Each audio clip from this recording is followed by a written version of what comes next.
नहमदुहु व नसल्ली अला रसूलिहिल करीम अम्मा बाद औज़ु बिल्लाहि मिनश शैतानिर रजीम मिन हम्ज़िही व नफ़्ख़िही व नफ़्सिही। रमज़ानुल मुबारक में रोज़ा सबसे बुनियादी इबादत है। रोज़ा एक ऐसी इबादत है कि जो इंसान के दिल में अल्लाह का डर, अल्लाह का खौफ, अल्लाह की इताअत यानी तक़वा को पैदा करता है। और अगर इंसान को ये नेमत हासिल हो जाए तो इंसान हर वक़्त अल्लाह के डर से अपनी ज़िंदगी को बसर करता है और अल्लाह की बगावत और नाफरमानी से अपने आप को बचा के रखता है।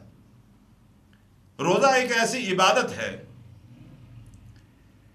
कि अगर इंसान ये फ़र्ज़ी रोज़े जो रमज़ान के रोज़े हैं इनको सही उस तरीके के मुताबिक कि जो तरीका मोहम्मद रसूलुल्लाह सल्लल्लाहु अलैहि वसल्लम ने सिखाया उस तरीके के मुताबिक रखे तो दुनिया में तकवा हासिल होने के साथ साथ कल क़यामत के अंदर इसकी वजह से अल्लाह हमें मुआफ़ भी फरमाएगा। सही तरीका क्या? सही तरीके से मुराद ये है कि रोज़ा रखते वक़्त रोज़े की हालत में इंसान झूठ से बचे, गीबत से बचे, चुगली से बचे, ज़ुबान से लोगों की पीठ पीछे बुराइयां करने से बचे, अपनी ज़ुबान को ये समझाए कि मैं रोज़े की हालत में हूं और मैंने इन नाफरमानियों से बचना है। अपने कानों को ऐसी बात सुनने से बचाए कि जो बातें अल्लाह की बगावत और अल्लाह की नाफरमानी वाली हों। हमारे हाथों से वो काम ना सरजद हों जो अल्लाह की नाराज़गी वाले हों। हमारे कदम चलकर उन कामों की तरफ ना जाएं, उन जगहों पर ना जाएं जहां अल्लाह की नाफरमानी हो रही हो। ये रोज़ा सिर्फ भूखा और प्यासा रहने का नाम नहीं, बल्कि रोज़ा हर जिस्म के उज़्व का नाम है कि हमारे जिस्म का हर उज़्व जो है वो अल्लाह की नाफरमानी से बच रहा हो। हमारी आंखें वो चीज ना देखें जो अल्लाह की नाफरमानी वाली हों। और अगर अल्लाह के नबी सल्लल्लाहु अलैहि वसल्लम की फरामीन के मुताबिक ईमान की हालत में अल्लाह की रजा की खातिर हम रोजा रखते रहे तो अल्लाह ताला जरूर इंशाअल्लाह हमारी बख्शिश का सबब पैदा कर देगा।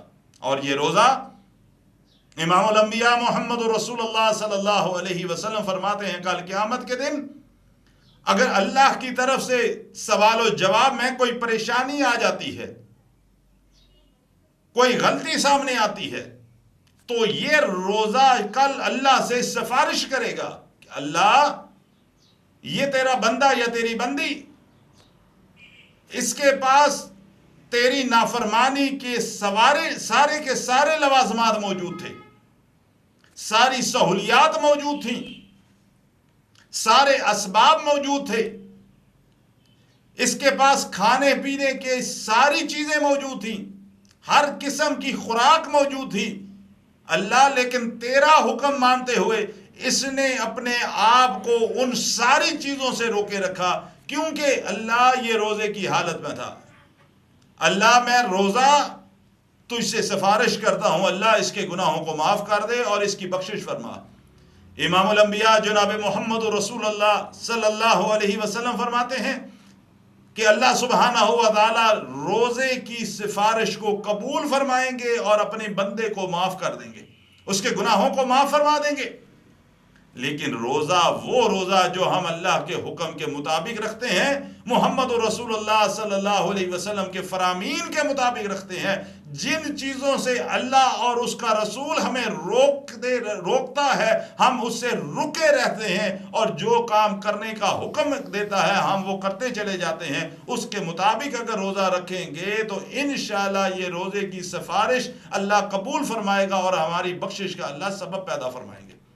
अल्लाह ताला मुझे भी और आपको भी वो अमल करने की तौफीक अता फरमाए कि जो अमल अल्लाह को पसंद हो और अल्लाह के रसूल सल्लल्लाहु अलैहि वसल्लम की सुन्नत के मुताबिक हों। अल्लाह ताला हमारे आमाल, दीगर आमाल और उसके साथ साथ अल्लाह ताला रोज़े की इबादत को भी कबूल फरमाए और हमारी बख्शिश का सबब बनाए।